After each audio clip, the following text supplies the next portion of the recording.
All right, we're going to get started. At this time, I'll call to order the City of Kenai Planning and Zoning Commission meeting for July 14th, 2021. Will you stand for the Pledge of Allegiance? I pledge allegiance to the flag of the United States of America and to the republic for which it stands, one nation, under God, indivisible, with liberty and justice for all. Item A2, roll call, please. Chair Twait, Here. Commissioner Springer, Here. Commissioner Halstead, Here. Commissioner Doffett, Here. Vice Chair Fikes. Here. Commissioner Greenberg is absent, and Commissioner Woodard. Here. You have a quorum. All right, item A3, agenda approval. Wishes of the commission. Yes, sir. I move we approve the agenda as presented. All right, we have a second. Any objections? Seeing none, the agenda is approved. Item A4, consent agenda. Commissioner Halstead. I move we approve the consent agenda as presented. And a second. Any objection? Seeing none, the consent agenda is approved. Item C, scheduled public comment. We have none. Item D, unscheduled public comment. Anyone wishing to speak to an item not on the agenda? Seeing none, we will move on to item nothing on item E, consideration of plats, takes us to F, public hearings. We have one. F1 is Resolution PZ 2021-26, an application for a variance permit to allow for a rear yard setback of 5 feet where a 20-foot setback is required, and height restriction of 12 feet for a one-story accessory building on property described as Lot 5, Block 3, Deepwood Park subdivision, amended, and located at 110 Deepwood Court, Kenai. Application submitted by Brad Nyquist. P.O. Box 1821, Kenai. Can I get a motion, please? Vice Chair Fikes. Chairman Twait, I'd like to make a motion to approve Resolution PZ 2021-26, application for a variance permit. All right, do we have a second? Second. All right, staff report. Thank you, Chair Twait and fellow commissioners. My name is Ryan Foster. I'll be giving the staff presentation on Resolution PZ 2021-26 variance permit for the rear yard setback and building height for 110 Deepwood Court. Next slide, please.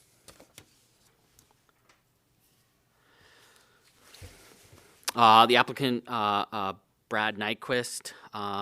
Again, this is for 110 Deepwood Court. It's approximately 0.37 acre parcel. It's zoned suburban residential. Currently has a single family dwelling, and the land use plan is also suburban residential.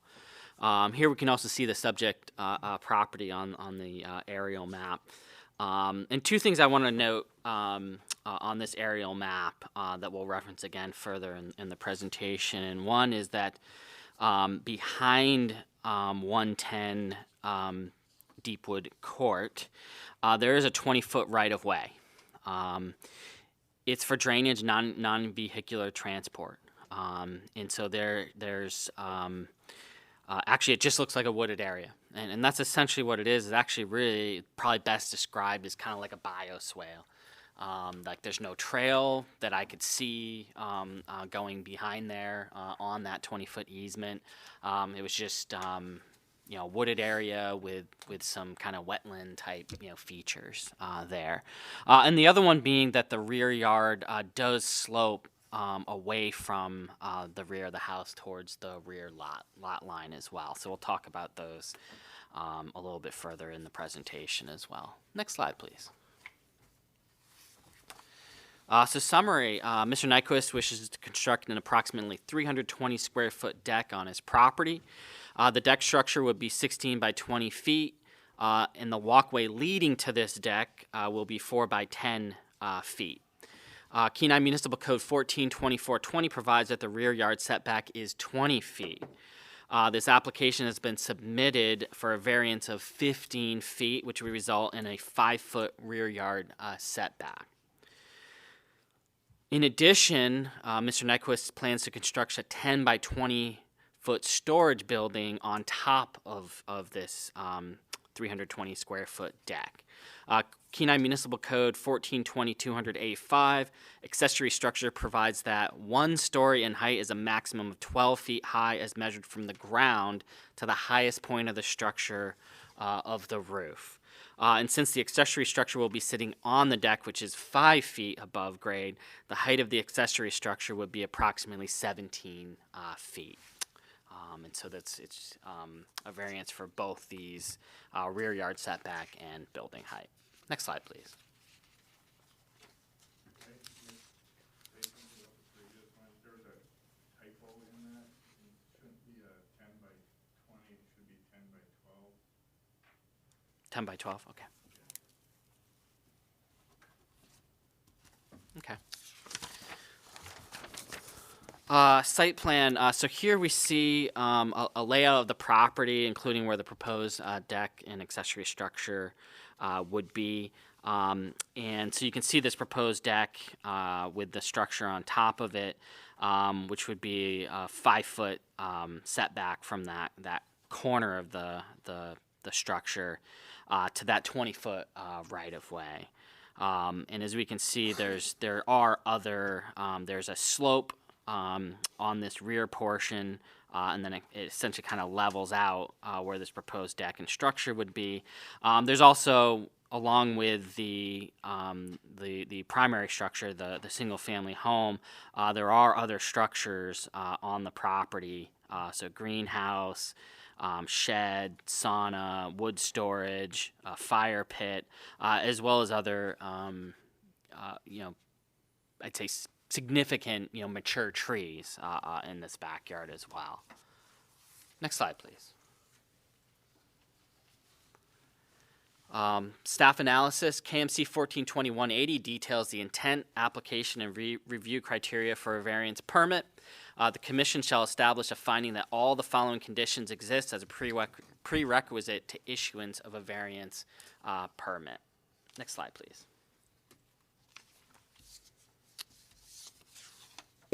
Okay, variance review criteria.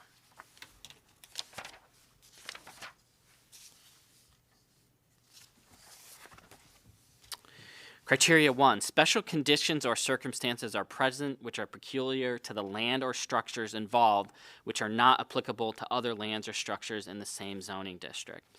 Staff's response is that staff discussed with the applicant the possibility of decreasing the size of this deck structure so that he could comply with Kenai Municipal Code 1420-202, which states as follows. Covered but unenclosed passenger landings are storage sheds of not more than 200 square feet with no side or end longer than 16 feet and not more than 1 story in height, may extend into the rear yard, but such structure shall not be closer than 5 feet to the rear lot line. And the applicant stated that reducing the size of the deck would not leave enough usable space for him to install a railing, and that would create a safety issue for the structure. The applicant has indicated that the area behind his residence is sloped and that the area where he wishes to construct the deck and accessory structure, a storage shed, is the flattest remaining part of the property. The distance between the deck and property line would be 5 feet. However, there is a 20-foot right-of-way adjacent to the applicant's property line that would provide for an additional 20 feet from the rear neighbor's property line. The said right-of-way is reserved for use as drainage and non-vehicular transportation corridors. Criteria 2, the special conditions or circumstances have not been caused by actions of the applicant, and such conditions and circumstances do not merely constitute a pecuniary money hardship or inconvenience. Staff's response is that staff finds that it's reasonable for the applicant to place the deck and accessory structure in the proposed location, since placing it at another location on the lot would necessitate the removal of additional trees and or structures. Also, the applicant states that it would not be visible by any neighbor as it is in a low area on the property. The location is 20 feet in elevation lower than the residence. A 5-year rear yard setback should not negatively impact the adjacent 20-foot right-of-way. Criteria 3, the granting the variance shall not authorize a use that is not a permitted principal use in the zoning district in which the property is located. Staff's response is that an accessory structure, a storage shed, is a permitted use within the suburban residential zone of the city of Kenai. The square footage of the structures located on the property, including the proposed accessory structure, is under the maximum lot coverage of 4,835 square feet as allowed in the suburban residential zoning district. Criteria 4, the granting of a variance shall be the minimum variance that will provide for the reasonable use of the land and or structure. Staff's response is that the granting of a variance of 15 feet provides for a 5-foot rear yard setback, will provide a minimum variance that will provide for the reasonable use of the subject property. Based on the topography and existing structures on the property, the variance for setback would allow for the siting of the storage building on the property where no other locations would be suitable. The granting of a variance of 5 feet provides for a 17-foot building height, will provide a minimum variance that will provide for the reasonable use of the subject property. Based on the topography of the property, including elevation change and being a lower lying area of the backyard, the variance for building height would allow for the construction of a 5-foot deck above grade. The storage building peak is 12 feet above the 5-foot deck for a total of 17 feet of the structure height. Criteria 5, the granting of a variance shall not be based upon other non-conforming land uses or structures within the same land use or zoning district. Staff's response is that this variance is not based upon other non-conforming land uses or structures with the same land use or zoning district. Next slide, please. Recommendations. City staff finds that the applicant meets the criteria for issuance of a variance permit in accordance with KMC 142180, variance permits, and recommends that the Planning and Zoning Commission approve the variance permit applications subject to the following conditions. Condition 1, further development of the property shall conform to all federal, state of Alaska, and local regulations. Condition 2, prior to commencement of construction of the deck, the owner shall obtain a building permit from the building official for the city of Kenai. And condition 3, prior to commencement of construction of the accessory structure, the shed, the owner shall obtain a building permit from the building official for the city of Kenai. That concludes my presentation. I'm happy to stand for any questions. All right, thank you. At this time, we will open it up for public testimony. Anyone wishing to come forward and testify to PZ 2021-26? Probably, we might have some questions, even if you don't have anything. Yeah, I don't have anything other than what was there, but I could clarify if anybody. Yeah, if I could get you maybe just to come up, just so we can hear you on the record that way. So if you could just state your name and address for the record, please. Brad Nyquist, 110 Deepwood Court, Kenai. All right. Okay, yeah, like I said, if you have anything to say, if not, I'll just check with the other commissioners and see if they have any questions for you. Anyone have any questions? I made him get all the way up here now. Somebody, come on. Commissioner Dothett. What is the purpose or use of the building? It'd be for storage. Initially, when I retire, I would like to make it a workshop and do some woodworking in there, carving. And the big impetus of it is I've always wanted to timber frame something. And I cut all these trees off my property last year, and I'm gonna mill them up into beams and timbers, and I'd like to timber frame a structure. And I thought that, well, okay, a 10 by 12 structure would be a nice timber frame. So it'll be a nice looking building, and it'll be a lot of fun and educational for me to continue what I like to do, work with wood. Very good. Anybody else? I have just one, and not even really so much about this particular, but so how did you know you need to come down to the city to do this? I'm just more of an outreach thing. I'm just wondering how well our public is aware that a lot of times people would just start doing that without coming and checking with the city. So I'm just curious how you ended up here.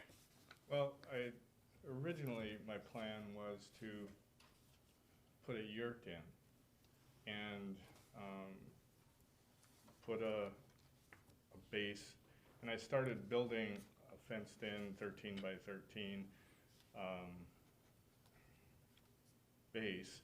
And my neighbor, one of my neighbors had contacted the city or to see if I had applied for a permit. Gotcha. And I wouldn't need a permit for what I did, is putting basically a fence. But I wanted to put a yurt on it, so I thought, oh, I didn't realize I needed a permit to do that, so I came and talked to the city at that time, and we went through a conversation about putting a yurt there, and went through the whole dry cabin conversation in the city limits, and then the city thought, well, okay, you could put a yurt there if it's for personal use only, but then the snow load on the yurt is only 60 pounds, and I guess there's a 70-pound limit for the city, within the city limits of Kenai.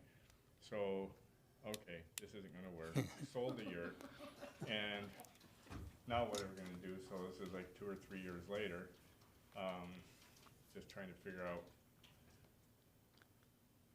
Yeah. what to do. Okay, great. Yeah, like I said, I'm just curious because I know a lot of people just trudge forward thinking that this wouldn't need to have a building permit or anything. So I was just curious. So, all right. Anyone else?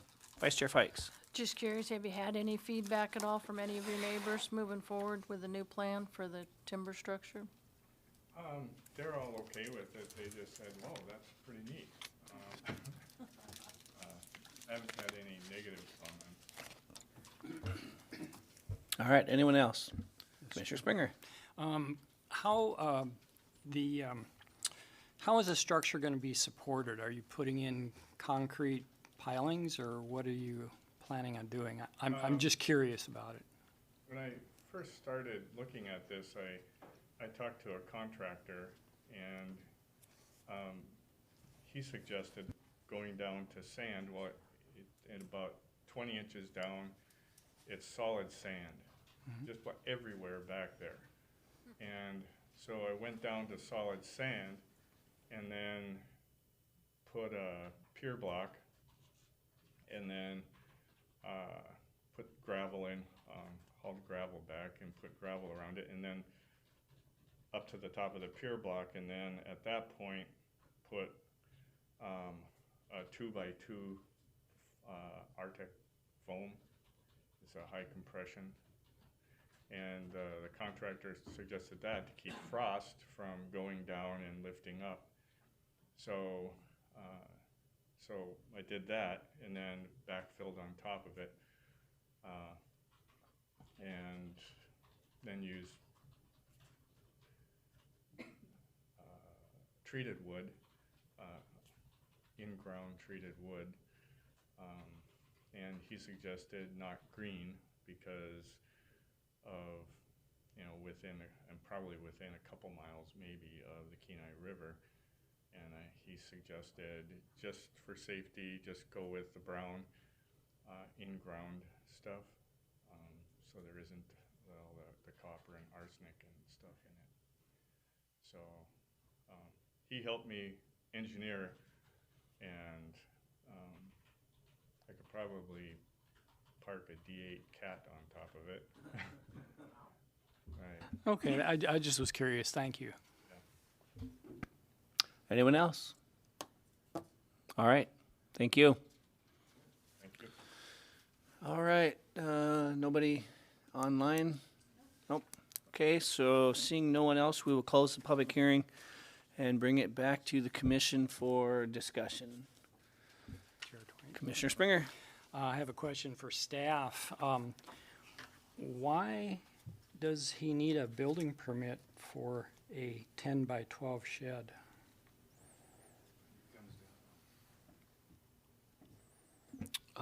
Chair Twait, Commissioner Springer, my understanding is that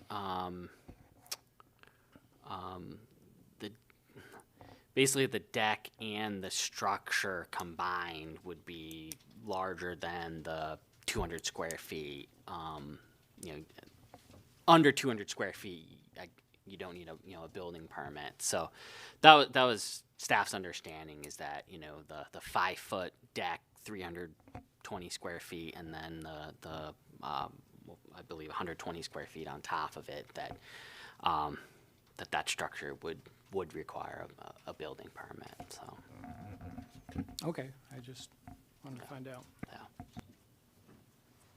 Anyone else? Yeah, I will just go on the record and say that I think with the tool of a variance, this one seems like it certainly qualifies for it.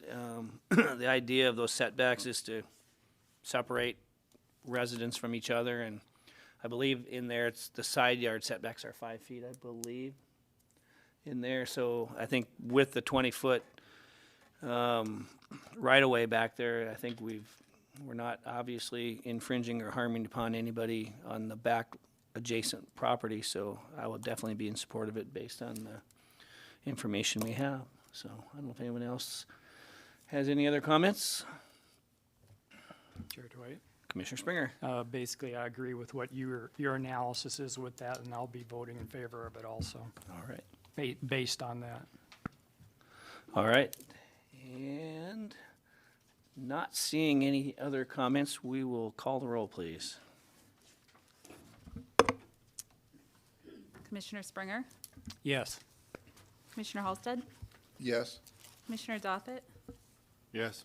Vice Chair Fikes, Yes. Commissioner Woodard, Yes. Chair Twait, Yes. motion passes. All right, and there is a 15-day appeal period that an affected party can file with the clerk's office. If no one does, then you'll be off and running. Good luck. You all right? Yep. All right, item G, unfinished business. We have none. H, new business. 3 items tonight. H1, for action approval is a special use permit for the Kenai Chamber of Commerce and Visitor Center for the Moose Meat John Cabin. Can I get a motion for that, please?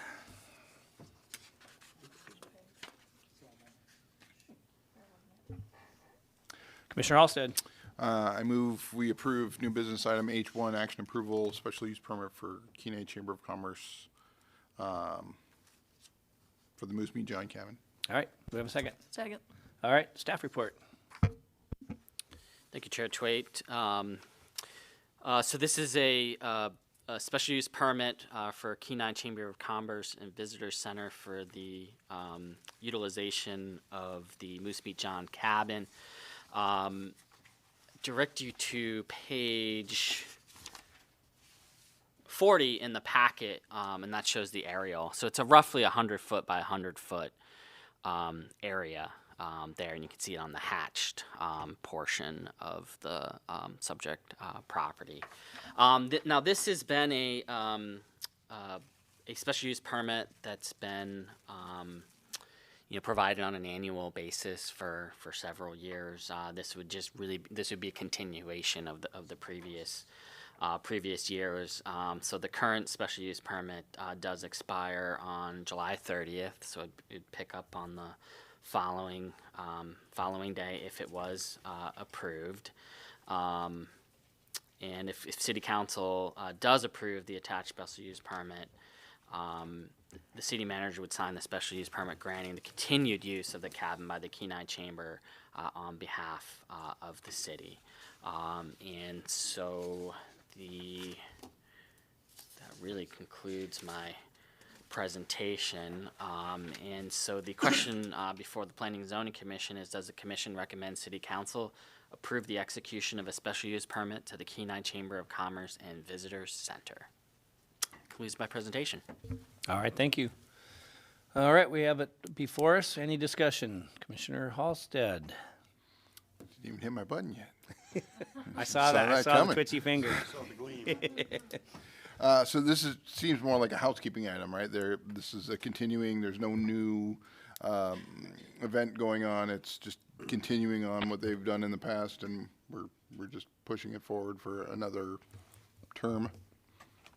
Mr. Foster. Chair Tway, Commissioner Halsted, I'd say that's accurate. Yes, it's there's There aren't any changes in the special use permit itself, other than I believe the point of contact for the chamber has changed, the executive director. So that's been updated, but none of the other terms have been changed. The fee is still that there is no fee charged for this, and so yeah, I'd say that's accurate. That it's really just a housekeeping / continuation of an annual special use permit. Thank you. Gotta have a place for Santa Claus. Any other discussion? All right, Commissioner Dothett. Real quick, is there a reason it has to be annual, or could we move it to biannually or something like that? I was thinking that very same thing. Mr. Foster. Chair Twait, Commissioner Douthat, that's a good question. So with a there is a little bit difference between a special use permit and then the leases that the city can essentially have with a lessee. So why in particular, and typically the difference being that special use permits have maybe a little bit more flexibility in them, as well as conditions where potentially a lease might not be able to be extended to a lessee. I'll say I don't know if that's the situation here, and I'd actually have to look into it and see why it's been a special use permit, year after year. I'm speculating, but my guess is there might be a reason why that a lease might not be the best option for them. But I actually don't know the reason why it's a special use permit every year. I do know the maximum for our special use permits are 12 months, so that's why those are annual. That other option would be a lease. I'm not sure if that's actually ever been discussed for this property. Yeah, and I would assume that although this one seems like it's a no-brainer every year, if we made an exception for one of them to give them a special use for 5 years or something, that then we'd have everybody else wanting to do the same thing with their special use permits probably, so. Chair Twait, if I might, here's one thought I just had is it could be the fact that there is no fee. That could be another. Our leasing code, basically prescribes, a lease rate for leases. So that could be one of the reasons why. Any other discussion? All right, seeing none, please call the roll. Commissioner Halsted, Yes. Commissioner Dothett, Yes. Vice Chair Fikes, Yes.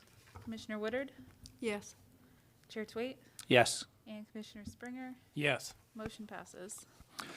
All right, takes us to H2, another action approval item. It's a recommendation for ordinance number 3222-2021, determining that real property described as Lot 1A, Block 1, Deshka subdivision, city-owned airport land located outside the airport reserve is not needed for a public purpose, and authorizing the sale of the property to Schilling Rentals LLC.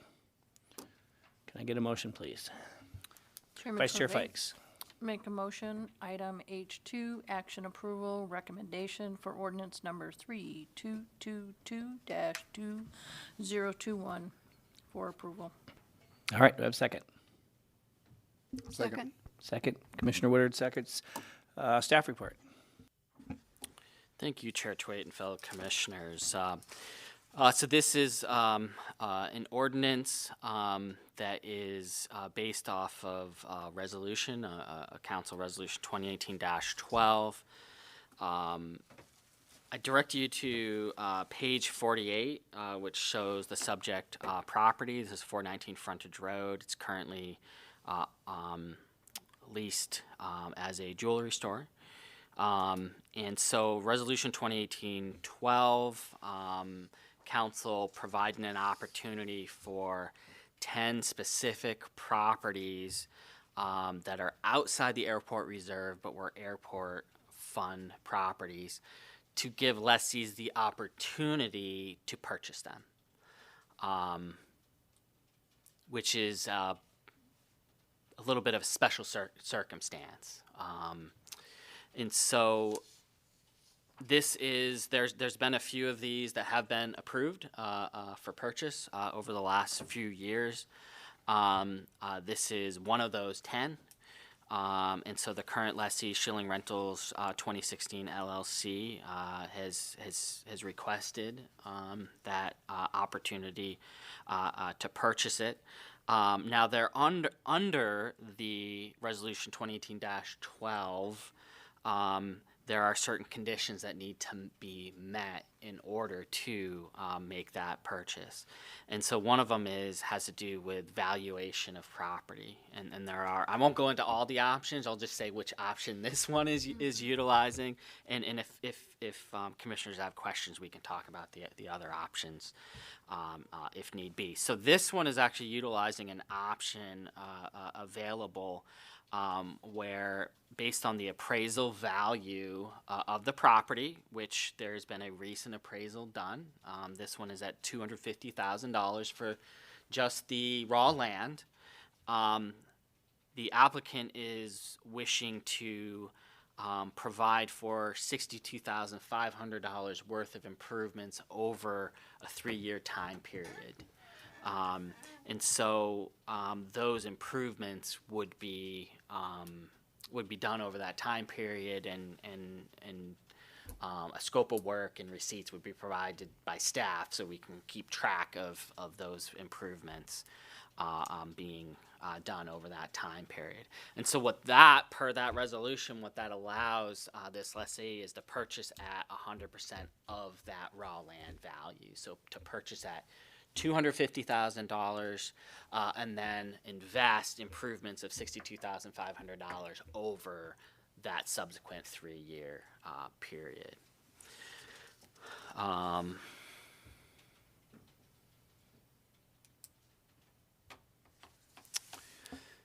So the question in front of the commission is, does the commission recommend council approve the subject property is not needed for a public purchase and authorizing the sale of the property to Schilling Rentals 2016 LLC? And that concludes my presentation. Happy to stand for questions.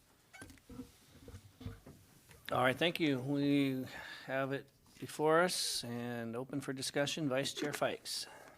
So does the subsequent income property that's also on the land there, the coffee shop, does that have anything to do with the purchase?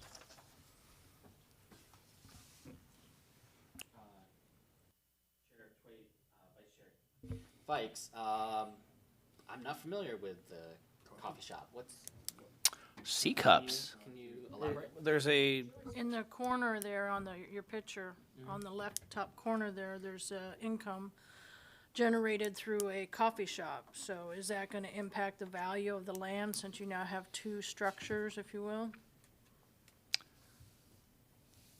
Through the chair, Vice Chair Fikes, that would not impact the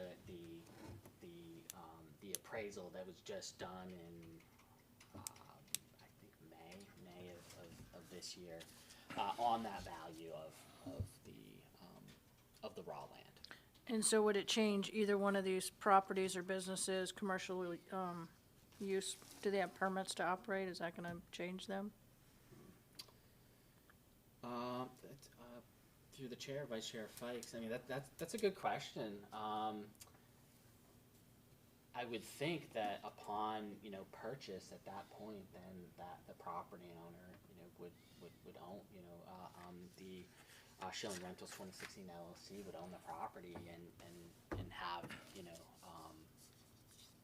basically, control authority to kind of do what they will with it.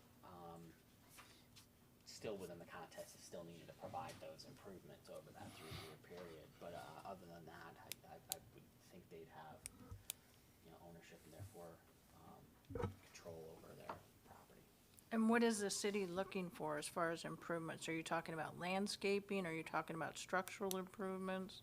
what is a business owner or property owner considered, improvements? Yeah, it's improvements like that. It could be to the structure itself. It could be facade, roof, utilities.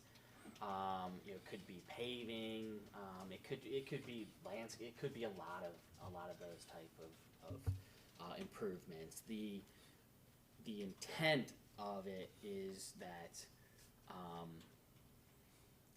the city likes to be able to see, especially with this resolution 2018-12, and the reason and I'm speculating a little bit because I didn't work here when this was created several years ago, but the idea is that when that was created, to have that 25% improvement as an option to purchase, which again would be they can purchase for the $250,000 raw land value, and then the city gets 25% of improvements on a property, and generally I think the city looks upon that as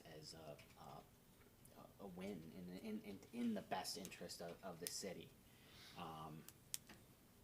It can be a property that just looks aesthetically. It could be just a better quality structure in the community. I think that's the overall intent of that option and equation on this specific resolution purchase. Yeah, I get it, it makes sense. I just wonder, moving forward, you and I have one idea, and then the next person comes along and they buy a $60,000 sign and hang this obnoxious neon thing and go, I satisfied my requirement. Where does it say I had to put plumbing in or paint the building? And then does this structure or anything on this structure, are they hooked up to city well and sewer? Through the chair, Vice Chair Fikes, I believe they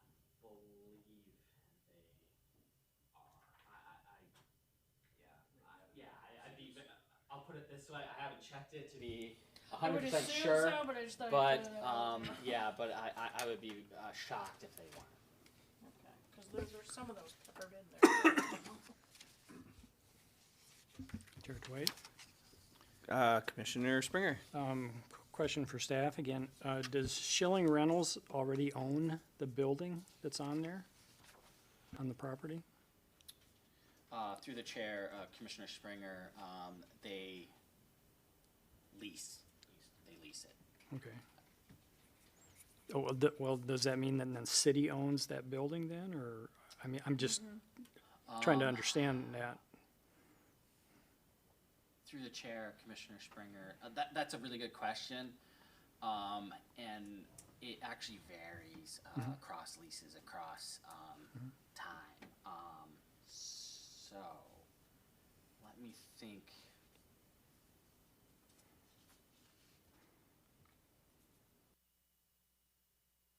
Willie, do you recall if this one had been transferred to the new form? Do you know if this one had transferred to the new form? No. No, okay. So it does vary from lease to lease. I'll say I don't know. I actually have to review the lease to be sure.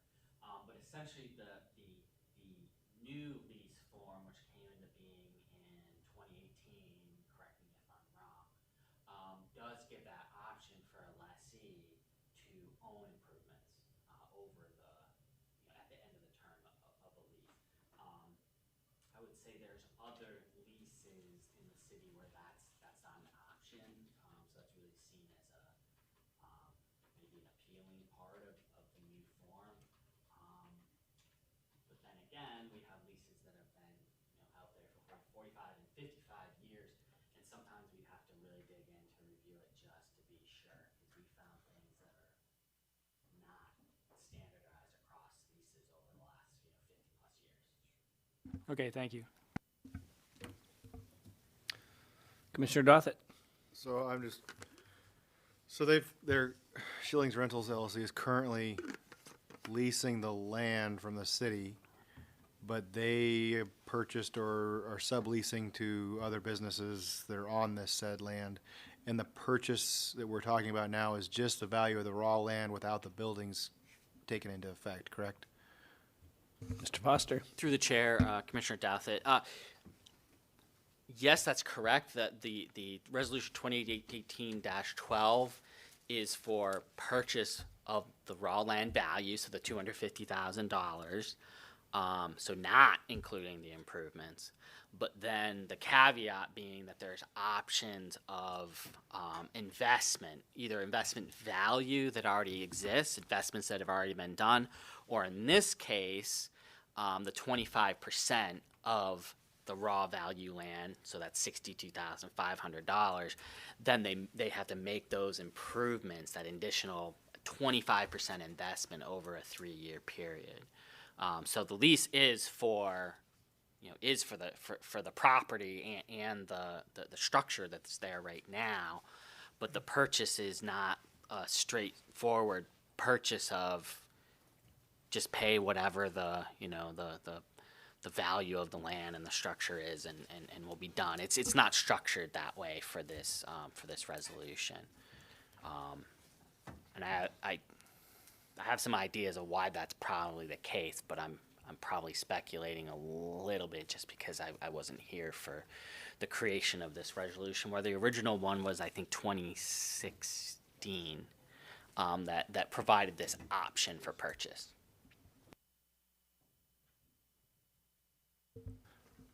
Follow up? Follow up on that. So have they presented any idea of what they're going to do for the improvements? Or B, are they allowed to just say that coffee shop and the utilities they put in for the food carts are now previously done and there's my improvements? Or do they have to be done after the purchase of this? And have they done any idea of have they given you an idea of what they're planning on doing, I guess? Through the chair, Commissioner Douthit. In this scenario, the one that they've picked, it would have to be from that purchase onward 3 years. So it would start a new clock, if you will. So they wouldn't be including any improvements that have been done up to this point. And I believe they noted, and it might not be in the packet, I believe they were doing some paving and groundwork on the property, as far as in the idea of what their scope might be over that time period.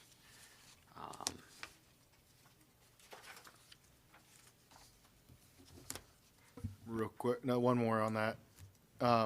How long have they been the lessees on this particular lot? Mr. Foster? Through the chair, Commissioner Douthit. I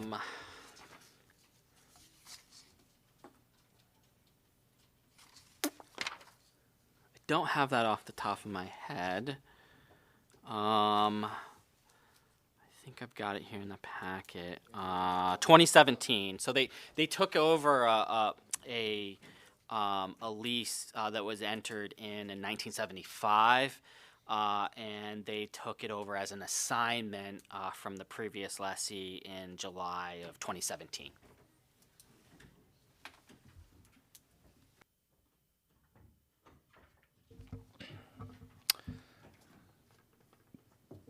Commissioner Halstead? So is my understanding this has been open for sale? Anyone could have had an option, and Chilling Rentals LLC is the one that is making an offer? Through the chair, Commissioner Halstead. No. So this is actually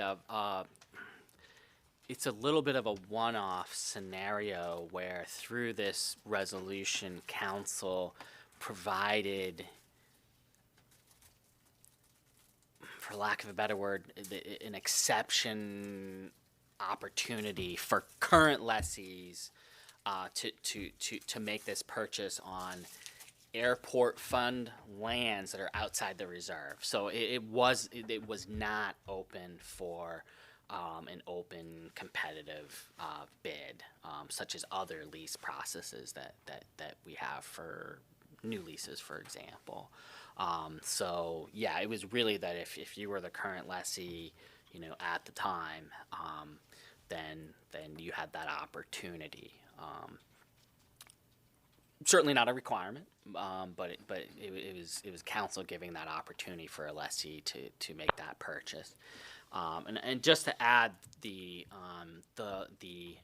purchase funds go into the airport fund as airport lands, just like the lease of airport lands goes into the airport fund as well. I just want to mention that little tidbit there. This could be, when it comes back to the comment side of us, but wouldn't it behoove us to make this a public option rather than a single person option? I mean,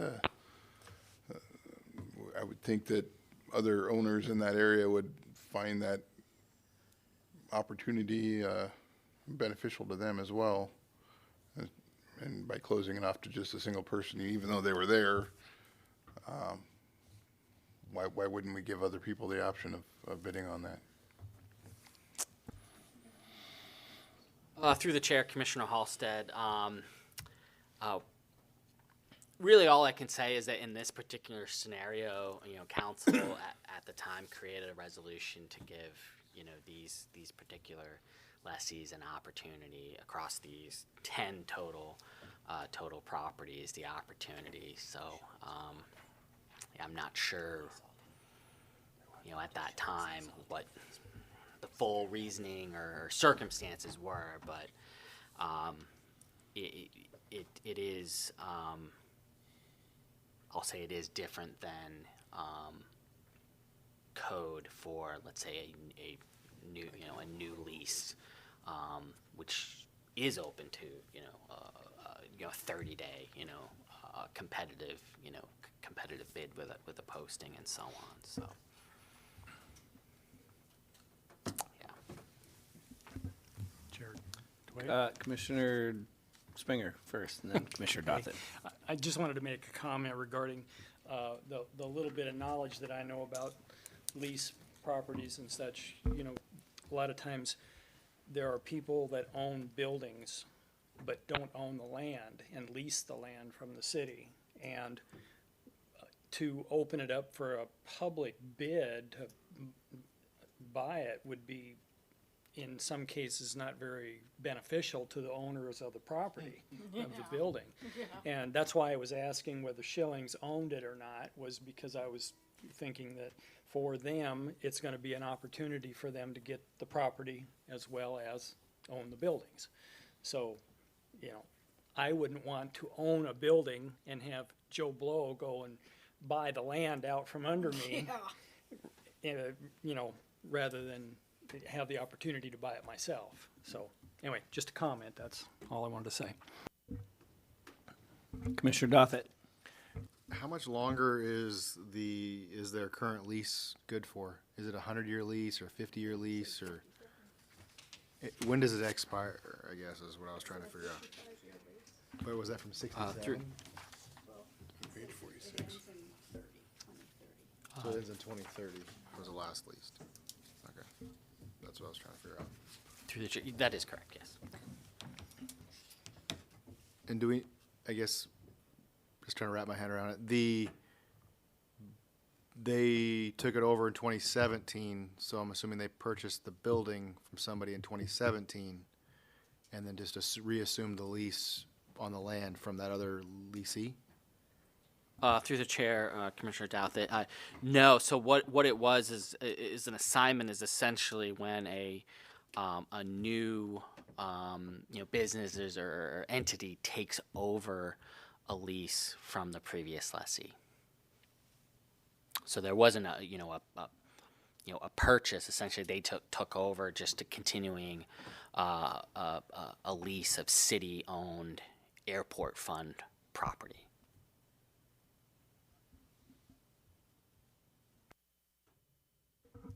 Of the land itself, but I'm assuming that somebody didn't just give Schillings Rentals this property with the building on it. I don't know. I'm assuming they must have purchased the building of some kind And then we're just talking about just the raw land underneath it. Yeah, so I'm just assuming they didn't give it. Between the city and. Yeah, I didn't know if that was something that we knew, if they purchased it or something, or how that worked. But, yeah, I'm just trying to figure out the lease, the whole airport leasing and who's can get to what is very confusing. Anyone else? All right, I have a couple. So the transaction is complete, and then in good faith, they have 3 years to do that, or is it contingent and then finalized in 3 years after they produce the three years worth of receipts, or however they do that? And then my other question is, I'm assuming, since I don't remember having one of these before, of these 10 properties total, this is the first one that we've done this before, have we? Chair Choi, yeah, Okay. that's correct. And actually, actually, Willie can probably answer your first question better than I can, just because we have had other purchases. Chair to wait, when these transactions are closed, the escrow agent will put into an escrow holdback $62,500. And when they make their improvements, the purchaser makes their improvements, they have to come to the city will have to sign off on those improvements. And then we will instruct the escrow agent to disperse funds to the purchaser. So the money is there at the outset, it just sits there until the improvements are completed. So they put up, the 250 plus the 62.5 sits in an escrow account. Okay. All right. That clears that up. I have nothing else. Anybody else? All right. We'll call the roll. Okay, Commissioner Halsted, Yes. Commissioner Dothett, Yes. Vice Chair Fikes, Yes. Commissioner Woodard, Yes. Chair Twait, Yes. Commissioner Springer, Yes. motion passes.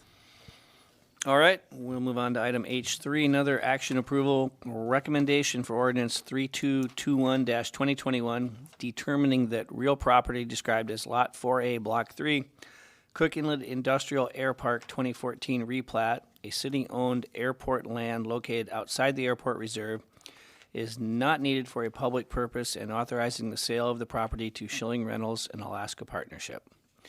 Can I get a motion, please? Vice Chair Fikes. Chairman Twait, I'd like to make a motion for action approval item H3, recommendation for ordinance number 3221-2021. All right, do we have a second? Second. Second? All right, staff report. Thank you, Chair Twait. This is another Resolution 2018-12 opportunity for a lessee to purchase a airport fund property outside the airport reserve. If I could direct you to page 55, that shows the aerial of the subject property. Is actually just across the street from us here. And so there's the 100 Trading Bay, also known as the Surgical Center. Now, what's a little bit different, or rather just different than the previous case is I noted earlier on Resolution 2018-12 gave a number of options for a lessee to move forward with requesting a purchase. Now this one is requesting on the value of improvements that they've actually have, which includes improvements that they've done over their current lease term. And so the fair market value of the property, which was just appraised in May 18th of this year, was that the raw land value is $300,000. And so in this option, if the lessee can show how they've made 4 times that value, so at least $1.2 million or more of having value improvements on the property, then they could purchase for $300,000. And so the applicant has provided an appraisal. We can see here on page 57, 58, 59,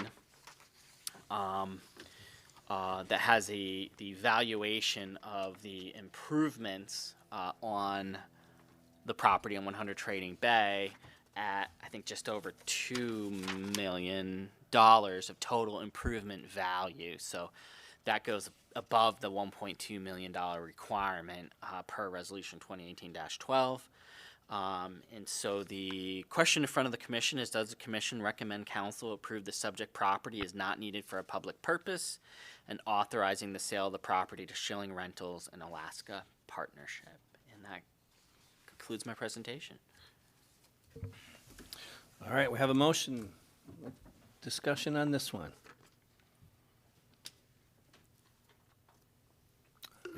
Beat it on the last one. Oh, Commissioner Doffett.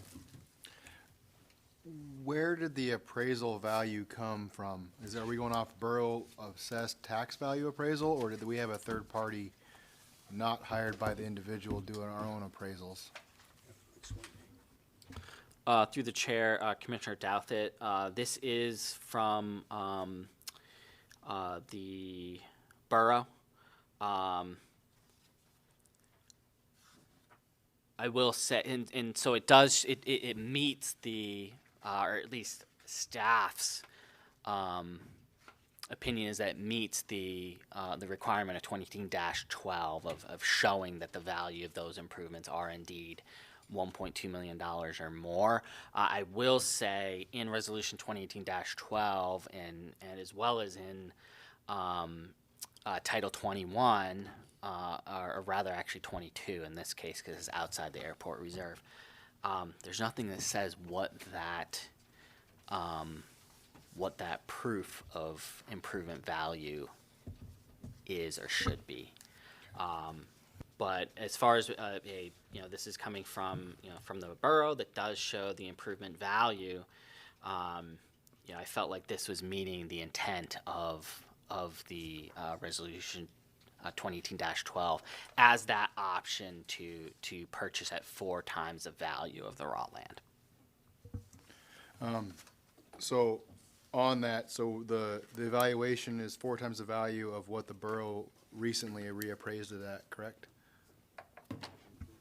Through the chair, Commissioner Douthat. No, so what it is it's the value, the total value of improvements need to be 4 times the raw land value, which was the May 2018 $300,000 value From the borough, correct? No. So the May 18th 2021 appraisal of the raw land value was McSwain and Associates.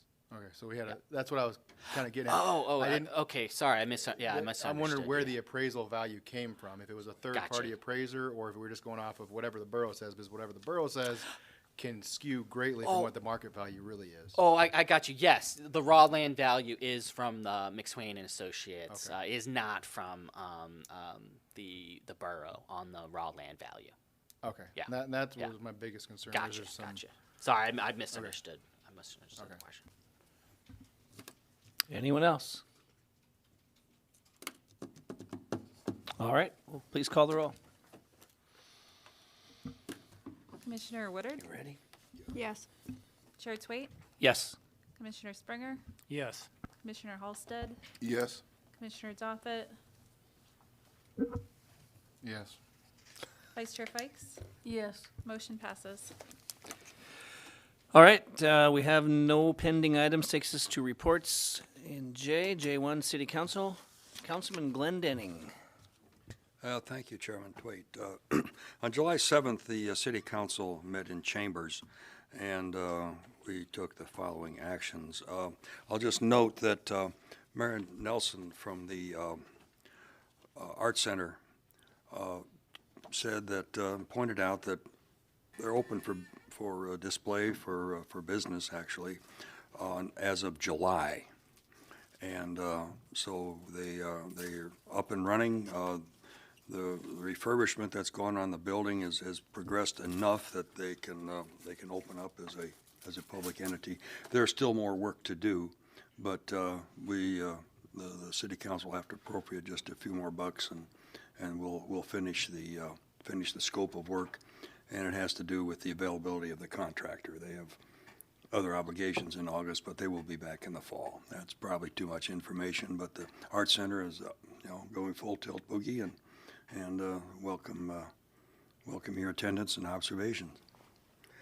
We had a public hearing, and we enacted unanimously conditionally donating a certain city-owned parcel for senior housing, and this would be along Redoubt Avenue. It's in the same area that other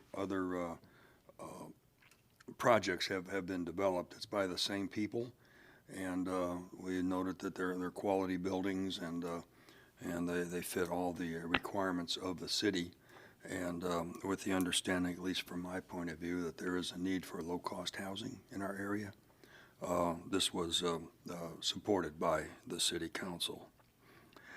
We also enacted unanimously a conditionally donating a certain parcel to the Triumvirate Theater, and this is over by what's known as the Dobbins-Beck Park. It's by where the dog park is going to go. It's across the street from the Beacon Building, and there's a lot of funding that is going to be coming from the Rasmussen Foundation. They are donating, there's been donations of infrastructure improvements like land clearing and things like this, and they're also having active fundraisers. They are well supported by the community, and in fact, when this is put in place, it'll actually be an attractive destination for not only local community members, but from people from around the peninsula. It's going to be approximately a 5,000 square foot building, and it'll be a modern theater. And so we wholeheartedly support this. We enacted unanimously an appropriation for the senior center's ability to meet the increased need brought by COVID-19, extending comprehensive service and drive innovation in the areas of nutrition and socialization. So this was some money that was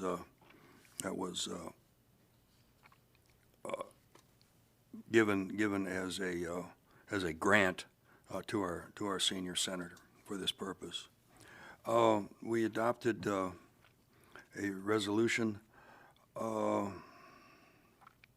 the purpose of intergovernment administration of borough and city elections. What has happened in the past is that we've always collaborated with the borough using the services of the borough clerk and then the voting machines of the state. Well, the state machines are not available to us now, so the borough has gone ahead and purchased enough voting machines to service our needs here at least in the near future. And a lot of this was driven by ADA requirements, American Disabilities Act, that so people who have impairments can vote without being, how can we say, disadvantaged by their disability. And so we approved that. There's some cost to the city. For example, the voter pamphlet, we're charged so much a page for our candidates, and then also we share costs for administration actually of the election, how it is managed, how the ballots are handled, et cetera, et cetera. We adopted a resolution accepting coronavirus state and local recovery funds award to non-entitlement units of local government from the state of Alaska. And what this is let me get refer to our to our Clarion. It's ARPA funds. This is the latest proposal and actually distribution of public funds to communities. In many ways, it's a little more restrictive than CARES funds, but the important thing for us is that the monies that we get will allow us, as we understand it, to invest in infrastructure. Specifically, we have great needs at our wastewater treatment plant, and we will be able to utilize those funds to complete our projects. Wastewater treatment plant is about done, and then we have to go circle back and just touch up on our water sourcing our pad there where we have the wells and the water treatment. So I was there today visiting, and in my opinion, the situation is well in hand. We have good management, we have good engineering. The operation folks are just on top of it. So any public monies that are given to the city will be well spent and efficiently spent. We adopted a resolution authorizing a service agreement for personal use fisheries dumpsters and portable restrooms. Every year, of course, we have a great need for dumpsters and portable restrooms, and this is an ongoing expense, and it's up in six figures every year. We're trying to manage. We've driven the cost down a little bit, and we've put in some vault restrooms, and that over time will decrease our costs. It was a big hit financially to install them, but we projected if we have a permanent, more or less permanent facility in place, we can amortize those costs as opposed to putting something out to bid and being at the mercy of the kindness of strangers, whatever they will allow us to have their services for.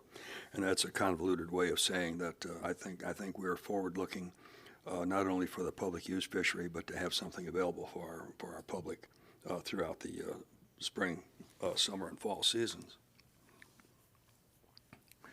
We authorize a contract to supply operational chemicals for the city's water treatment and wastewater treatment plant. Chemicals are necessary to the operation of the facility, and this is just a bid that goes out annually, and we're able to secure a competitive bid.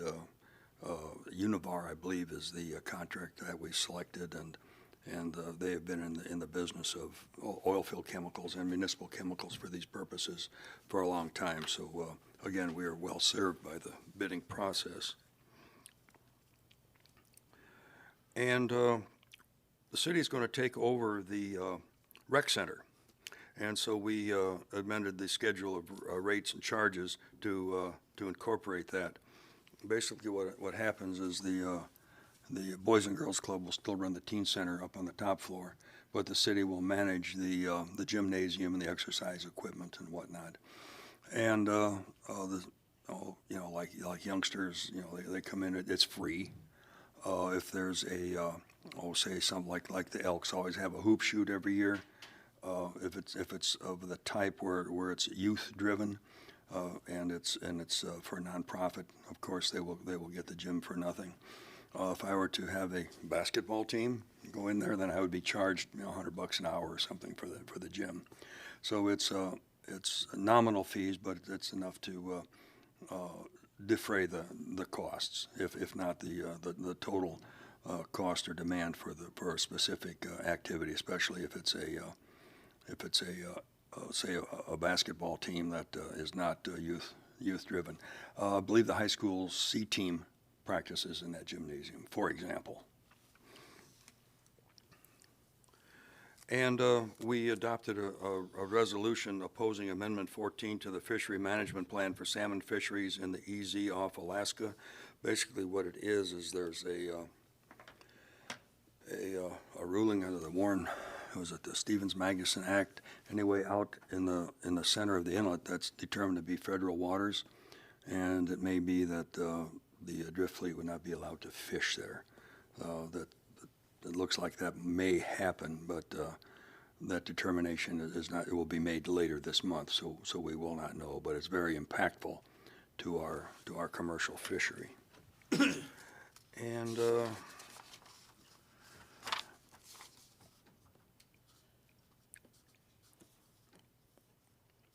we agreed to resume normal seating in the council chambers. You know, so all the papers are picked up and we can, you know, sit shoulder to shoulder and visit with each other. If someone wants to wear a mask and all of that, they're perfectly welcome to it, and we will, I believe, continue to provide that option, but we're getting back to a normal situation.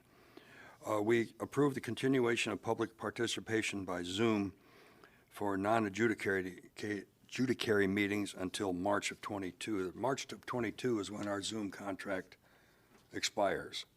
And so we thought just to transition into what we're trying to say is the normal activity of our commissions, committees, and council, we will just go until March,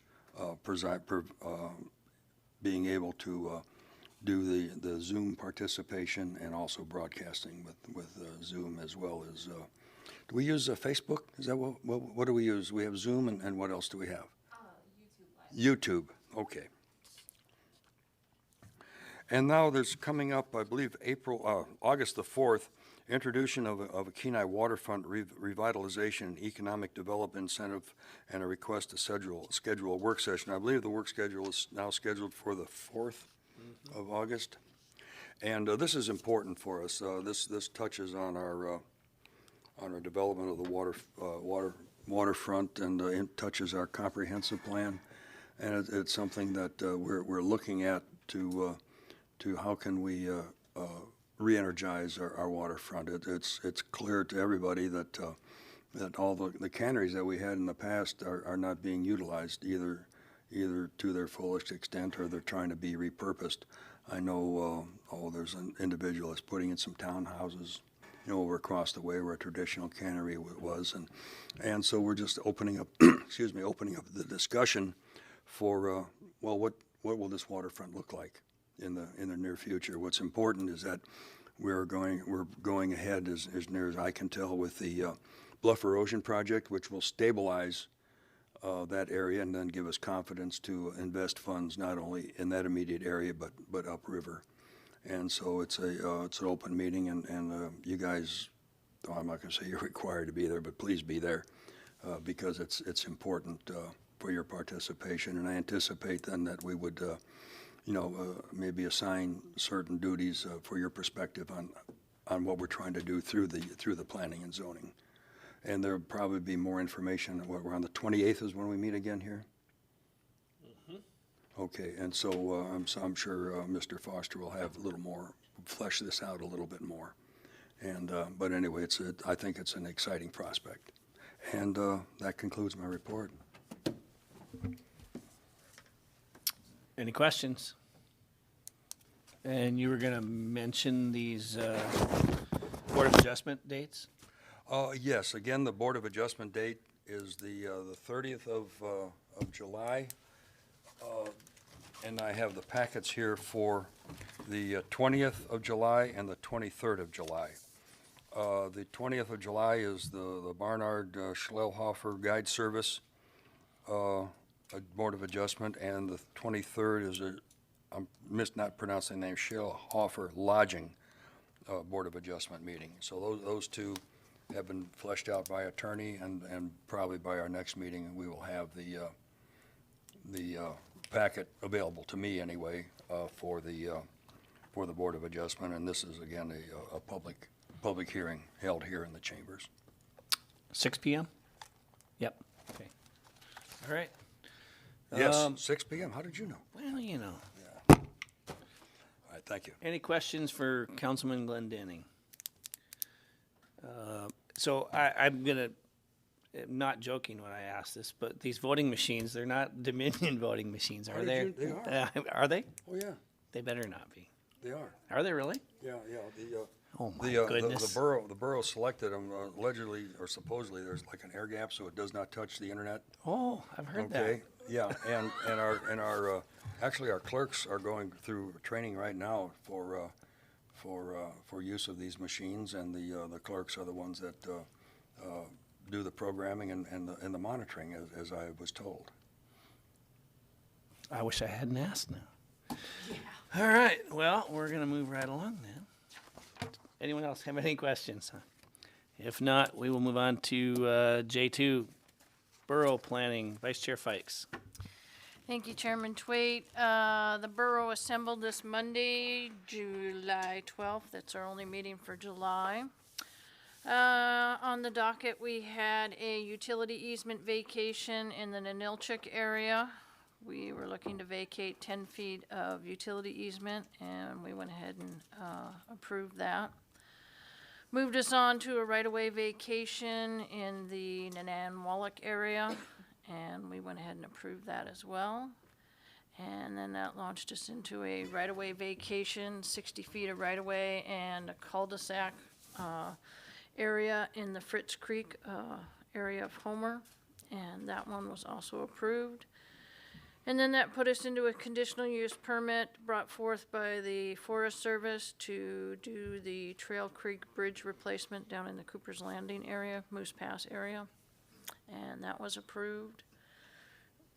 And then we started discussion on a resolution classifying 420 acres of borough land for rural and agricultural, and we agreed to go ahead and approve that, which took us into an ordinance authorizing the lease for Robert Gibson, DB, doing business as Alaska Land and Cattle, for 280 acres of borough land in the Basargin Road area for agricultural.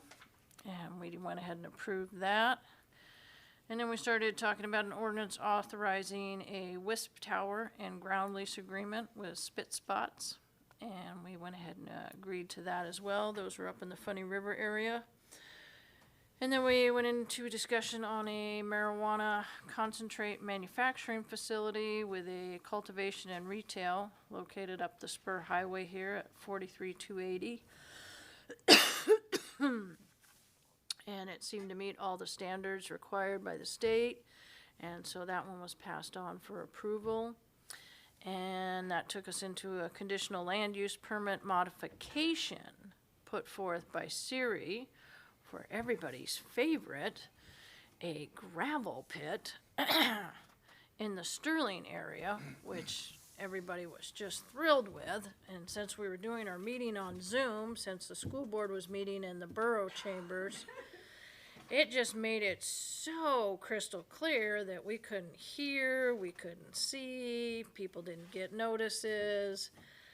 2017, Siri had a permit to do excavation in the area. They chose not to, but they had that permit. All they were asking for was a modification from Area 1 to Area 3, and the area they were discussing was bordered by the Sterling Highway and Bing's Landing Road and Kenai Keys Road. So if anybody's familiar with the folks out in Kenai Keys, by golly, they had some things to say, and so they dialed in, and you know, there were some pretty educated folks out there. One of them, of course, happened to be, yes, you guessed it, an environmental engineer. Wanted to know if we had that impact study, which we did not. Wanted to know why it was approved in 2017, which really wasn't on the docket, wasn't really up for discussion, but wanted to not answer. And so through all of that, we decided that we would postpone it and bring it back again at our next meeting in August, when we could have some more input and discussion from the folks at Siri as to what their intent is and if they're willing to relocate. They initially discussed that they wanted to transfer the conditional use permit from Area 1 to Area 3 because their studies indicated that there wasn't enough gravel for extraction in that area. It was better suited to go to Area 3, so economically it made sense to do that. And so, of course, all the landowners were like, well, golly by golly, I don't want to steer down and look at this. And so, you know, we get to hear about it in August and we will see what it looks like. But yeah, Siri's on one side and residential landowners that are environmental engineers are on the other, and how's it going to impact the river? It's really close to a river, and Yeah, as the crow flies, just listen to the environmental engineer. So, yeah, we adjourned after that. It was very tough with the Zoom, but that was just due to the scheduling. So most of our meetings are now back in chambers. We did have a long-term member who has since moved on and retired. That was Miss Carluccio from Soldovia. So there is now a position open for placement on the Planning Commission. It is the open areas, if you will, not one assigned to a city. So it's kind of a moving target, I guess, how they're gonna make that assignment. And that was pretty much all we had for our discussion. We had some comments from the director that I thought were pretty beneficial. She gave a presentation on what happens at the River Center, who's involved with the River Center, and some of their interactions with the public and the borough. And so that was kind of helpful as we had some new commissioners, and there's really been a lot of changes with a lot of folks retiring out of the River Center, out of the borough, out of the planning department. So it was kind of nice to hear this new planning director kind of bring all those terms and all those positions forward and kind of explain them on down. So that was really neat one to tap into. And that was all we had. All right, any questions? All right, thank you. Item J3, City Administration, Mr. Foster. Thank you, Chair Twait. Just a couple items of note. We talked last meeting about wall maps, so we did bring one down, a zoning map, just for any future reference, and certainly if any commissioners would like other types of maps to reference during our meetings, just let me know, and we can bring these down and set them up before our meetings. The next meeting on July 28th, we do have a couple items currently targeted, and that is a rezoning application as well as a development incentives application for a lease property in the airport reserve. We've also received applications for lease renewals as well. Those won't be coming before the commission on the 28th though, because those have a longer process where they have to be posted, for 30 days and so on. But just wanted to note that we have received those, so we'll be working on processing those as well. We already noted the 3 Board of Adjustment hearings, the firewood bundling conditional use permit from the last meeting did receive an appeal application, though the applicant has withdrawn their application. So at this point, there won't be an appeal hearing because the applicant has withdrawn their application for the firewood bundling business on Bow Picker. And that's it. That's everything I have. So was that the one that was scheduled for the 30th then? No, that was. Which one's the 30th? Oh, then? that one on July 30th. That is for the 4th Street. Yeah, the Byler. Oh, 8 units Yep. on the single 2.5 acre parcel. Gotcha. Yep.